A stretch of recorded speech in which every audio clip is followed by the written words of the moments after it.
Welcome to Analytics Campus. This is Dr. Mike, and today we're diving into a fascinating topic: how AI detects fake images, the tech behind deepfake detection. Have you ever seen a photo online and wondered, is this real or is it fake? With the rise of deepfakes and AI-generated images, it's getting harder to tell what's real and what's not. But don't worry, AI is fighting back. Deepfakes are images or videos created using artificial intelligence to mimic real people or scenes. They can be funny, but they can also be used to spread misinformation. So, how do we spot them? AI uses several clever techniques to detect fake images. First, it looks for inconsistencies. For example, deepfake images often have strange lighting, mismatched shadows, or weird reflections in the eyes. Second, AI analyzes pixel patterns. Real photos have natural noise and texture, but AI-generated images sometimes have repeating patterns or blurry spots. Third,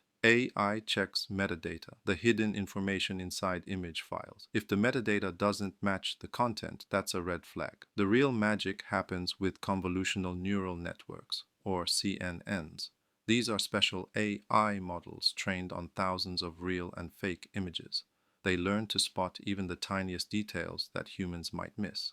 Some tools even use reverse image search to see if the photo has appeared elsewhere on the internet. Detecting fake images is crucial for stopping misinformation, protecting privacy, and keeping the internet safe. You don't need to be a data scientist to help. Always double-check suspicious images, use reverse image search, and stay curious. Thanks for watching Analytics Campus. If you found this video helpful, hit the like button, subscribe, and let us know in the comments. Have you ever spotted a fake image online? What tech topic should we cover next? See you in the next video.